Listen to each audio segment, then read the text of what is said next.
Top 1. Göbekli Tepe. You're standing on a windswept hill in southeastern Turkey.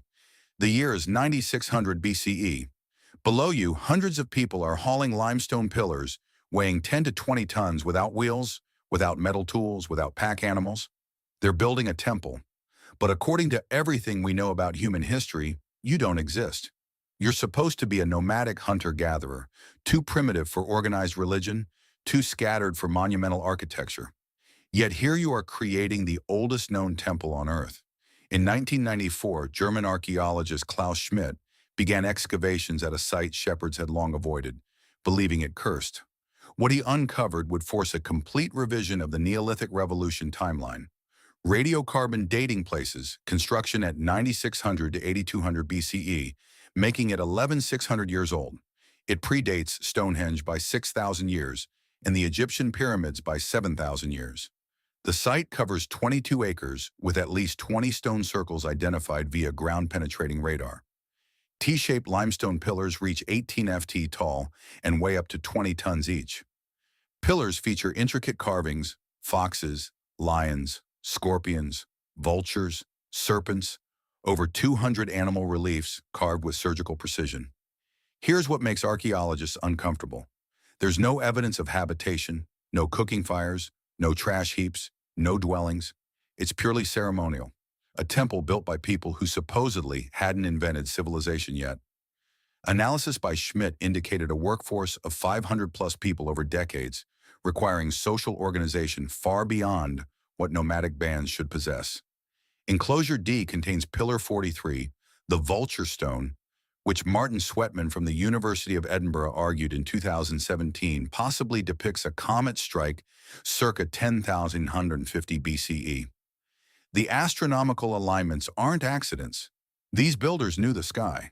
The standard archaeological explanation inverts everything we thought we knew. It suggests Göbekli Tepe represents a transitional moment where hunter-gatherers began gathering for ritual purposes, which eventually led to agriculture and settlement. The need to feed large ritual gatherings may have sparked the agricultural revolution, not the other way around. Religion came before farming, before cities, before everything. But this explanation creates more questions than it answers. If people didn't settle down until after building Göbekli Tepe, where did they come from? How did scattered bands coordinate such precise astronomical alignments and artistic consistency across generations? The pillars show no signs of practice, no evolution from crude to refined. They appeared fully formed as if the knowledge was already there. Then there's the burial around 8000 BCE. The entire complex was deliberately backfilled with thousands of tons of sediment. Someone buried the world's oldest temple on purpose. Were the survivors trying to preserve something or hide it? Some researchers ask whether Göbekli Tepe could be a remnant of an earlier, more sophisticated culture wiped out during the Younger Dryas climate catastrophe around 10,800 BCE. The precision, scale, and astronomical knowledge suggest inheritance rather than invention. What if this isn't the beginning of civilization, but the echo of its end? Top 2. Yonaguni Monument. In 1987, a local dive tour operator named Kihachiro Aratake was searching for hammerhead sharks off the coast of Yonaguni Island, Japan. Instead, he found something that would ignite a decades-long controversy 100 ft beneath the Pacific Ocean. Massive stone terraces, perfectly straight edges, and what appeared to be staircases carved into the seabed. The structures stretched over 500 ft long and rose 90 ft from the ocean floor. They shouldn't be there. Marine geologist Masaki Kimura from the University of the Ryukyus spent over 15 years diving and documenting the site, publishing findings in 1998. The main structure measures 500 ft long, 130 ft wide, and 90 ft tall. Features include 2 parallel megaliths, 90-degree angles, symmetrical staircases, and flat platforms. Stone blocks weigh up to 1,000 tons arranged in terrace levels. Kimura identified quarry marks, tool marks, and post holes, suggesting human modification. Here's the impossibility. If artificial, the monument would have been built when the area was above sea level before the end of the last ice age. Sea level rise of approximately 130 to 160 ft occurred between 12,000 and 10,000 years ago, meaning the structure would predate known Japanese civilization by 8,000 years. Carvings resembling animals and symbols were found on horizontal surfaces during Kimura's documentation between 1998 and 2012. Robert Schoch from Boston University visited in 1997 and concluded the formation was mostly natural, with possible human modification. Geologists argue the monument is a natural sandstone formation shaped by tectonic activity, wave erosion, and natural fracturing. Sandstone breaks along straight lines, creating terrace effects. It's geology, not archaeology. But natural erosion doesn't explain the symmetry. It doesn't account for identical step heights across multiple terraces, the apparent roadways connecting different levels, or the stone circle discovered nearby with standing pillars reminiscent of Stonehenge. Anomalous right angles and flat surfaces documented by underwater surveys are inconsistent with typical erosion patterns. And those post holes Kimura found in underwater bedrock, natural processes don't drill holes. Kimura maintains it's a submerged ceremonial complex, possibly a pyramid. If he's right, it suggests a sophisticated maritime culture existed in the Pacific over 10,000 years ago, one that would have been inundated by catastrophic sea level rise. Could this be evidence of a pre-flood civilization that built monuments before being swallowed by the ocean? Could there be dozens more scattered across what were once coastal plains, now buried under hundreds of feet of water? The debate remains frozen. Japanese authorities have neither fully endorsed nor rejected Kimura's findings. The site sits in territorial waters accessible only to approved research teams. What lies beneath the sediment layer? What other structures remain undiscovered in the surrounding waters? We may never know. Top 3. Gunung Padang. On the surface, it looks like a hill covered in columnar basalt rocks scattered across terrace levels. Local people in West Java, Indonesia, have considered it sacred for centuries. But in 2010, when geologist Danny Hillman Natawijaja began ground-penetrating radar surveys, he discovered the hill was hollow. Beneath the visible stones lay buried chambers, massive megaliths, and what appeared to be a step pyramid structure extending 300 FOF underground. And the deeper layers, according to radiocarbon dating, were impossibly old.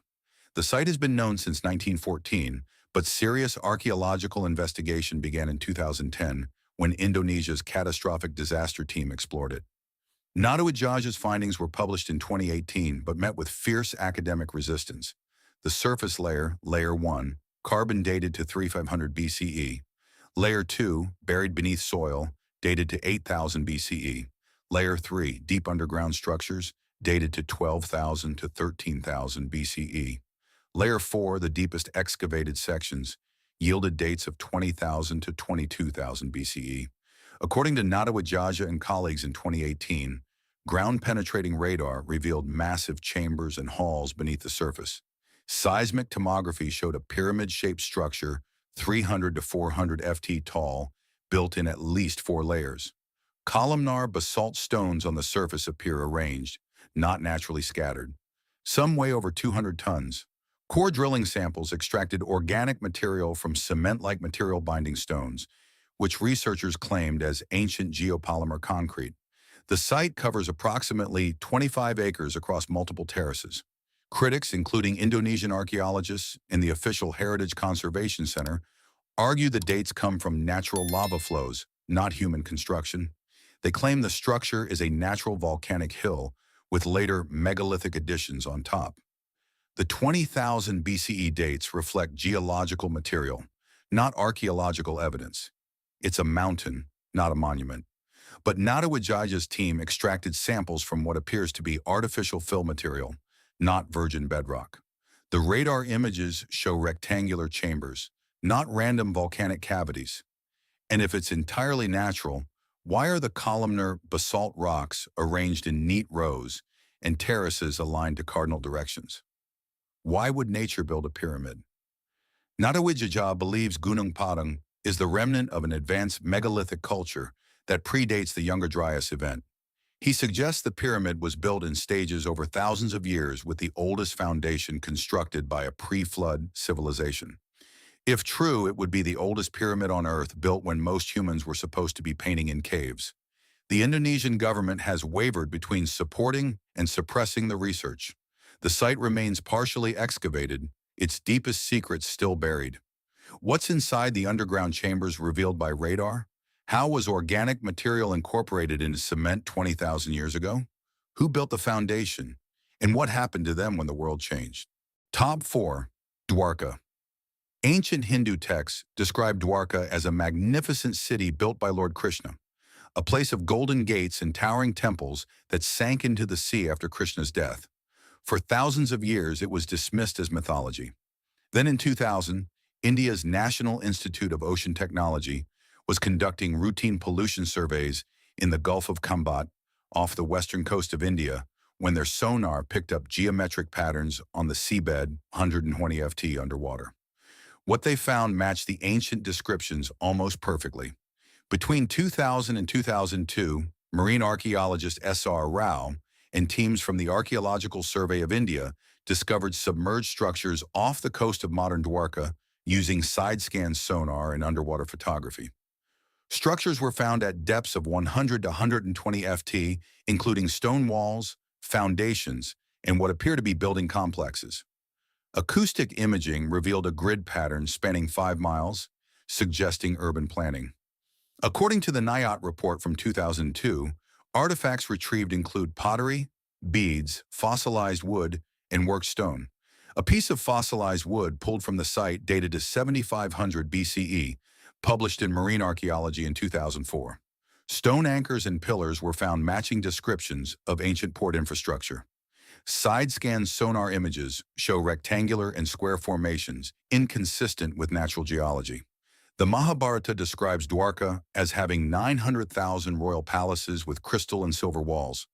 Excavations show sophisticated drainage systems. Modern Dwarka sits on the coast. The submerged site lies 20 miles offshore, suggesting much larger ancient city boundaries.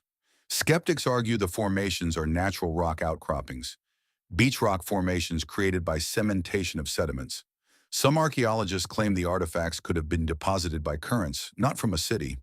The Indian government's findings remain controversial and have not been independently verified to the satisfaction of all academic bodies. It's geology playing tricks, they say, not a drowned civilization. But beach rock doesn't form perfect 90-degree corners. Natural formations don't create symmetrical grid patterns visible over miles. And the Mahabharata's description is too specific. It names Dwarka's port, its construction by Krishna, and its submersion by the sea. If it's myth with eerily accurate geological memory. If the dates hold, Dwarka could be evidence of a pre-Harappan civilization, advanced enough to build organized cities with ports and drainage systems. Its submersion aligns with the end of the Younger Dryas, when rapid sea level rise flooded coastal settlements worldwide. Could the ancient texts be describing a real catastrophe? The Great Flood that submerged advanced coastal cultures? How many other cities lie beneath the waves, erased from history because we stopped looking where the shoreline used to be? What lies beneath the thick sediment layer that blocks deeper sonar penetration? Why haven't international teams been granted access for independent verification? The answers remain submerged. Top 5. Pumapunku. Pick up one of the scattered stone blocks at Pumapunku in the Tiwanaku Archaeological Complex of Bolivia, 12,800 ft above sea level, and you'll see something impossible. Perfectly flat surfaces accurate to within 0.02 inches. Drill holes with diameters so uniform they look machine-made, and interlocking angles that fit together like Lego blocks. These aren't rough-hewn stones. They're precision-engineered components, some weighing over 100 tons, carved from red sandstone and andesite, one of the hardest stones on Earth. The kicker, the people who made them supposedly had no writing system, no wheeled vehicles, and only bronze chisels. Spanish chroniclers mentioned the site in the 1500s, describing stones so large and so skillfully made that it fills one with wonder. Modern archaeological excavations began in the 1960s under Bolivian German teams led by Oswaldo Rivera. Blocks weigh between 130 and 180 tons. The largest discovered weighs 447 tons of sandstone. Stones exhibit drilling holes with perfect circular symmetry and uniform depth. Flat surfaces measured with laser levels show tolerances within 0.02 inches, 50 microns. Modern machining standards. Interlocking H-blocks feature mortise and tenon joints carved in 3 dimensions. No chisel marks are visible under microscopic analysis, as documented by engineer Jean-Pierre Protzen from UC Berkeley in 1986. The nearest andesite quarry is 50-plus miles away across Lake Titicaca. Transport method unknown. The site shows signs of catastrophic destruction, massive stones scattered as if by earthquake or flood. Radiocarbon dating of organic material yields 536 to 600 CE mainstream dating, but geological erosion on stones suggests much greater age. According to mainstream archaeology, the Tiwanaku culture of 500 to 1000 CE possessed advanced knowledge of stonework using bronze tools and abrasive sand for polishing. The precision is impressive but achievable through patient labor over generations. The H-blocks were clamped with copper or bronze brackets to hold them together. It's skill, not mystery. But bronze doesn't cut andesite. It's too soft. Experiments by engineers have failed to replicate the precision using copper tools and sand. And if labor explains it, why hasn't any other Andean site achieved comparable tolerances? Even the Incas 500 years later couldn't duplicate this level of craftsmanship. Their stonework at Sacsayhuaman is impressive but crude compared to Pumapunku's precision. Engineer Christopher Dunn and others have suggested the stones show evidence of diamond-tipped drilling, water jet cutting, or some lost technique involving vibrational or chemical softening of stone. If the geological erosion analysis is correct, the site could predate the accepted timeline by 10,000 plus years, placing it before the flood. Could Pumapunku be the remnant of a technologically advanced culture destroyed by cataclysm? Could the Tiwanaku people have found these stones and built around them, inheriting a legacy they couldn't replicate? How were 100-plus ton stones transported across a lake and up a mountain? What tools created perfectly circular drill holes in one of Earth's hardest stones? Why was the site abandoned in a state of violent destruction? Top 6. Baalbek. The Romans were master builders. Aqueducts, amphitheaters, roads. Their engineering shaped Europe for millennia. But when they arrived at Baalbek in the Bekaa Valley of Lebanon to build the Temple of Jupiter in 27 BCE, they found something that stopped them cold. A platform made of stones so massive, so perfectly fitted that even the Romans, who had conquered half the known world, couldn't explain them.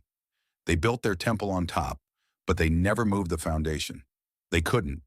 The Baalbek complex has been known since antiquity. German archaeologist Theodor Wiegen led major excavations from 1898 to 1905, documenting the Roman structures, but the pre-Roman megalithic platform remained unexplained. The trilithon consists of 3 limestone blocks measuring 64 feet long, 14 ft high, and 12 ft wide. Each block weighs approximately 800 tons, conservative estimate.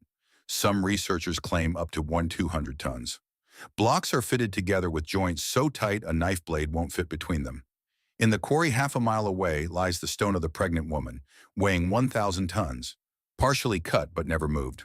A fourth stone, the Forgotten Stone discovered in the quarry in 2014, weighs an estimated 1,650 tons.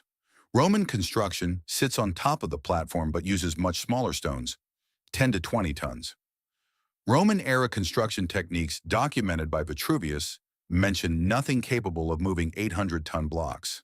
The platform is raised 25 to 30 ft above ground level, requiring lifting as well as horizontal transport. No tool marks, lever holes, or inscriptions on the trilithon blocks. Construction method completely unknown. The stones were quarried and moved by the Romans or earlier Phoenician cultures using thousands of workers, rollers, levers, and wooden sleds according to mainstream explanations. While extremely difficult, ancient engineers with unlimited labor could theoretically accomplish it over years or decades. Manpower conquers all obstacles, but the math doesn't work. Engineers have calculated that moving an 800-ton stone on rollers would require 40,000 to 60,000 workers in perfect coordination. The terrain between quarry and site includes slopes and uneven ground, and if the Romans did it, why didn't they brag about it? Roman historians documented every major engineering achievement. Trajan's Column, the Colosseum, the Pantheon, all celebrated in stone and text. But Baalbek's foundation goes unmentioned. Silence. Some researchers propose the megalithic platform predates all known civilizations in the region, possibly built by a pre-flood culture with advanced knowledge of physics, levers, and counterweights now lost to history. The Roman temple may have been built atop a much older sacred site, revered but not understood even by Rome's finest engineers. Could the trilithon be evidence of capabilities we've yet to recover? How were 1,000-plus ton stones lifted 25 ft into the air? Why is there no written record of this monumental achievement? Who created the foundation and when? The stones stand in silence, offering no answers. Top 7. Nan Madol. Imagine sailing across empty ocean for weeks until you reach a tiny island in the middle of nowhere. Pohnpei Island in the Federated States of Micronesia. You anchor offshore and step into a canoe. As you approach the reef, massive stone walls rise from the water. Nearly 100 artificial islands connected by canals built from basalt logs weighing up to 50 tons each.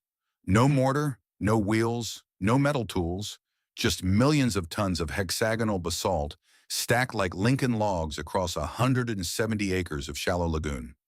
Welcome to Nan Madol, the only ancient city ever built on top of a coral reef. European explorers first reported Nan Madol in the 1820s, but systematic study didn't begin until the 1960s. American archaeologist William Ayers led excavations in the 1980s, documenting the site's construction phases. 92 artificial islands were constructed from basalt and coral covering 170 acres. Outer walls range from 15 to 25 ft high, some up to 50 ft thick. Basalt logs range from 5 to 25 ft long, weighing 5 to 50 tons each. Estimated 750,000 metric tons of basalt transported to the site. The nearest basalt source is Soka's Rock Quarry, located across the island or from offshore sources. Radiocarbon dating places major construction between 1200 and 1600 CE, according to Ayers in 1990. However, oral traditions claim construction by twin sorcerers Olisipa and Olisopa, possibly thousands of years earlier. No evidence of ramps, levers, or pulley systems found during excavations. The artificial islands are built on submerged coral reef, requiring precise knowledge of tides and foundation engineering. The site functioned as a ceremonial and political center for Sotalur dynasty rulers. The Sotalur dynasty mobilized thousands of laborers over centuries, floating basalt on rafts at high tide, then leveraging them into place using wooden poles and coral fill. According to mainstream archaeology, the construction, while impressive, was accomplished through brute force labor by a hierarchical society, Polynesian engineering at its peak. But Pohnpei's population couldn't have exceeded a few thousand people. Mobilizing enough labor to move 750,000 tons would have required depopulating the entire island. And the oral traditions are specific. They say the stones flew through the air or were moved by magic, descriptions eerily similar to levitation legends at Coral Castle and other megalithic sites. Folklore, yes, but folklore that's suspiciously consistent. Some researchers ask whether Nan Madol could be far older than radiocarbon dates suggest, built when sea levels were lower before the reef was submerged.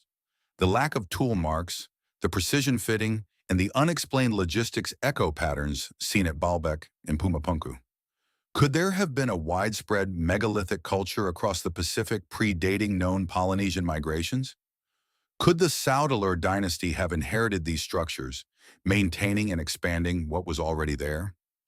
How did builders lift 50-ton stones 25 ft high without mechanical advantage?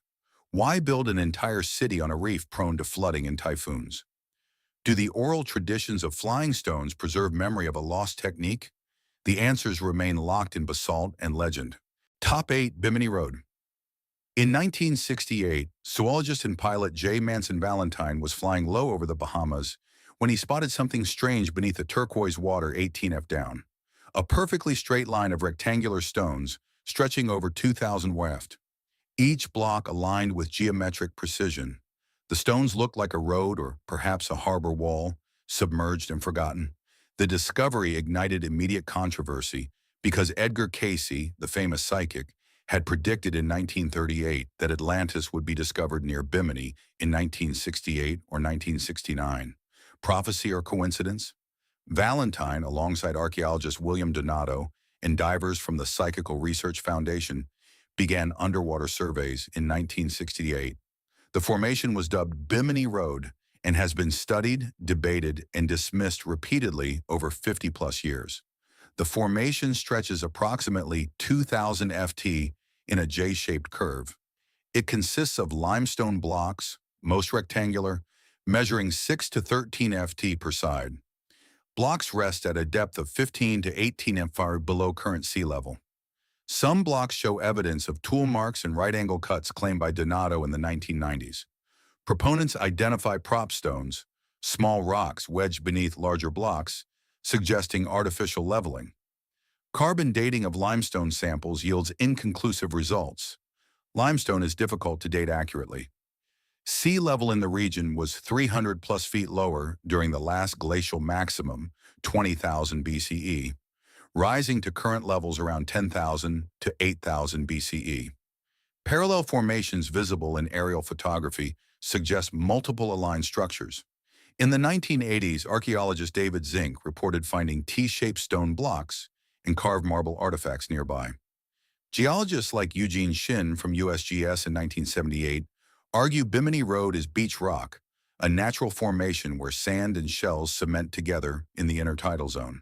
The rectangular patterns result from natural fracturing along stress lines. As sea levels rose, the formation was submerged, preserving its appearance, nature imitating architecture.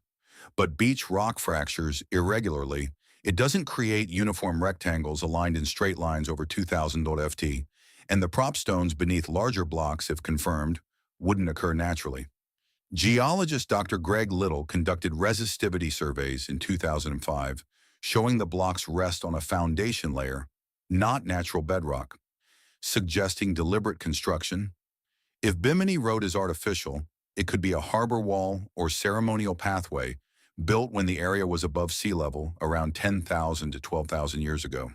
This would align with the flooding timeline that submerged Dwarka, Yonaguni, and countless other coastal sites. Could Bimini be evidence of a Caribbean culture erased by rising seas? Could the legend of Atlantis be collective memory of drowned cities scattered across what were once coastal plains? Why do some blocks show possible tool marks while others don't? What is the foundation layer revealed by resistivity surveys? Are there other submerged structures in the Bahamas waiting to be discovered? Edgar Cayce's prediction hangs over the site like a ghost, neither proven nor disproven, just quietly waiting. Top 9 Dolmens of the Caucasus.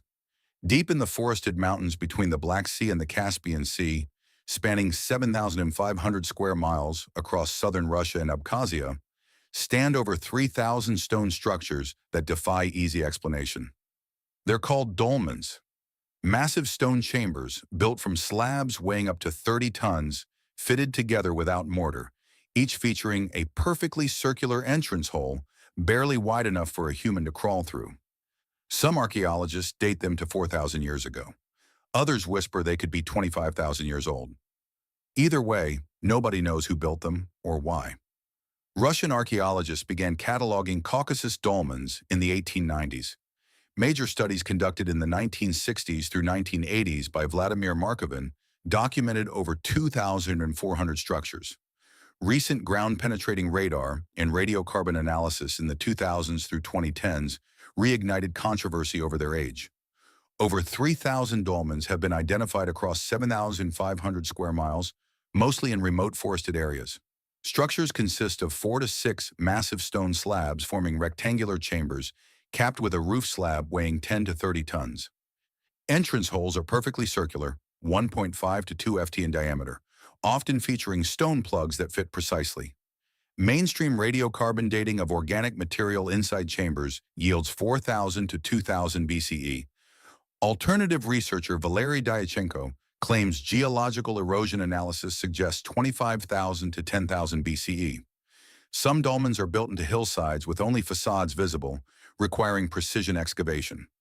Acoustic studies in 2014 by the Russian Academy of Sciences Show chambers have resonant frequencies, possible use as sound amplification for rituals. Geographic distribution suggests an organized cultural network spanning 180 plus miles. No inscriptions, no tool marks, no known builders. Local indigenous groups, Circassians and Abkhaz, have no oral traditions claiming construction. The structures simply exist, older than memory. Dolmens were built by Bronze Age pastoral cultures as burial chambers, according to mainstream archaeology. The circular entrance allowed ritual access to deposit bodies and offerings. Similar dolmens exist in Korea and Western Europe, Brittany, Ireland, suggesting cultural diffusion via ancient migrations. Universal human behavior.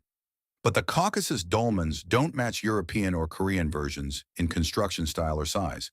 And if they're 4,000 years old, why do some show extreme weathering, suggesting 10,000 plus years of exposure? The acoustic properties and precise entrance holes hint at purposes beyond burial. Sound chambers, meditation spaces, or something we don't yet understand. Some researchers propose the dolmens are remnants of a megalithic culture that spanned the Black Sea region before the Younger Dryas event. If the extreme age claims hold, they'd be contemporary with Göbekli Tepe, suggesting a widespread network of megalithic builders across Eurasia predating known civilizations, a culture that understood resonance, alignment, and stone, then vanished. Why are entrance holes perfectly circular and uniform across thousands of structures? Who built them? And why is there no cultural memory of their construction? Could the acoustic properties indicate a forgotten function related to sound or vibration? The forest keeps its secrets. Top 10 Adam's Calendar. You're standing in a circle of stones in the mountains of Mpumalanga Province, South Africa, 150 miles inland from the port city of Maputo. At first glance, they're unremarkable. Weathered dolerite rocks arranged in a rough ring. But then you notice the alignment. The stones mark the cardinal directions with precision. They track the solstices and equinoxes.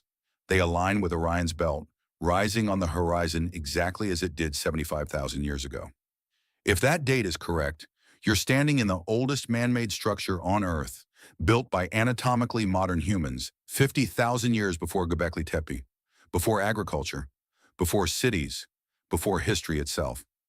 Pilot Johann Heine noticed the stone circle in 2003 while flying over the mountains. He contacted researcher Michael Tellinger, who began investigating the site in 2007. Their findings, based on archaeoastronomy and geological erosion, sparked immediate controversy. The stone circle measures approximately 100 ft in diameter, composed of dolerite rocks weighing 5 to 10 tons each. Stones are aligned to cardinal points, north, south, east, west, with precision. Alignment with sunrise on equinoxes and solstices was documented by Tellinger in 2009. Orion's belt alignment was calculated using precession of equinoxes, matching horizon position 75,000 years ago. Geological erosion on stones, lichen growth, and weathering patterns estimated at 10,000 to 75,000 years by independent geologists. The site is surrounded by over 10 million stone circle structures across South Africa, visible in aerial and satellite imagery, suggesting a vast organized culture. Nearby stone channels suggest water management or irrigation systems. The site overlooks a gold mining area. Zulu legends speak of sky gods mining gold in ancient times. Mainstream archaeoastronomers argue alignment is coincidental. Stones placed naturally by erosion, just rocks on a hill. The stone circle is either a natural formation misidentified as artificial, or a relatively recent cattle kraal built by indigenous peoples in the last 500 to 1,000 years. According to skeptics, the alignments are cherry-picked coincidences, not evidence of astronomical knowledge. Every pile of rocks points somewhere, but cattle kraals don't align to cardinal points. They're built for function, not cosmology, and the erosion analysis, if even partially correct, suggests the stones are far older than any known settlement in South Africa. The sheer number of surrounding stone structures, 10 million plus visible from aerial surveys, indicates organized landscape modification on a massive scale. That's not random. That's intention. Tellinger and others propose Adam's Calendar is the remnant of a highly advanced African civilization, predating all known history. The calendar name refers to its potential role as a timekeeping and agricultural planning device.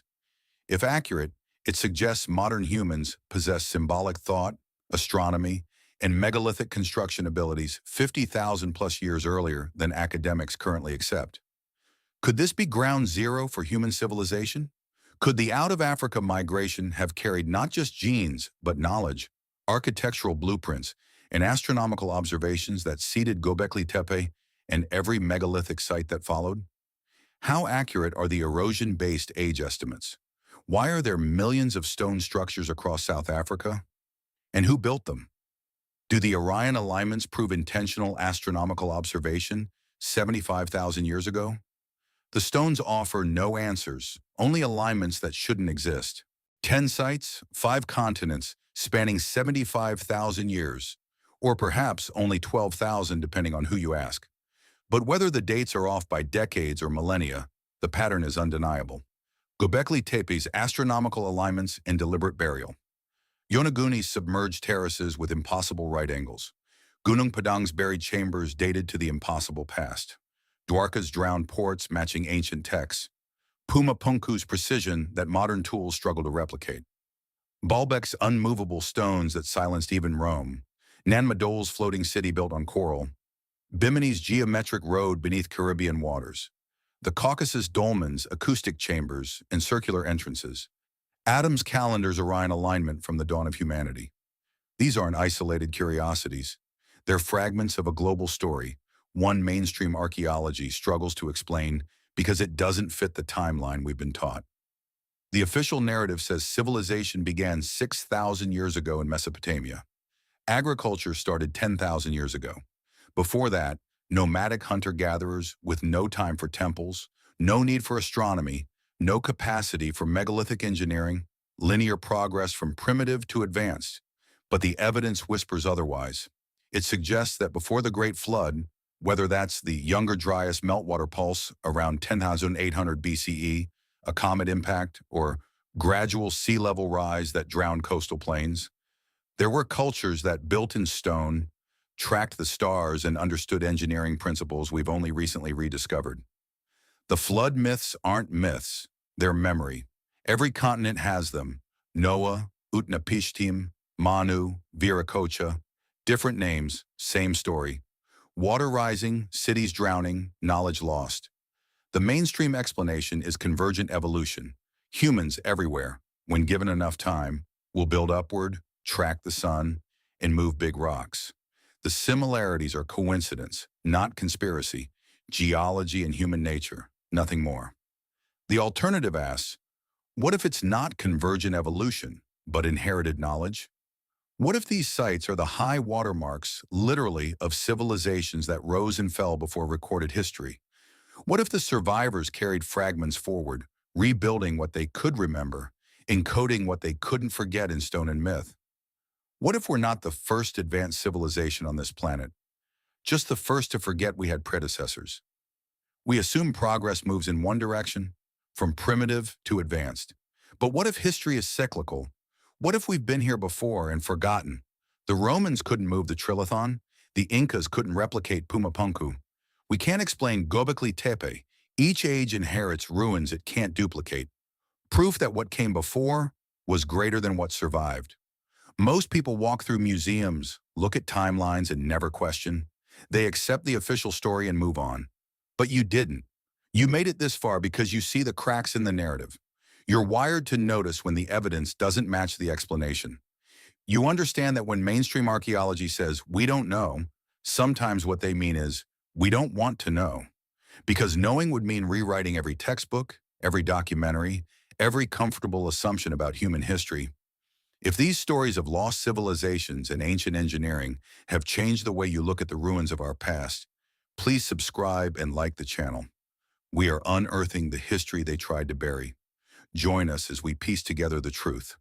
The next chapter of our forgotten legacy will be revealed soon.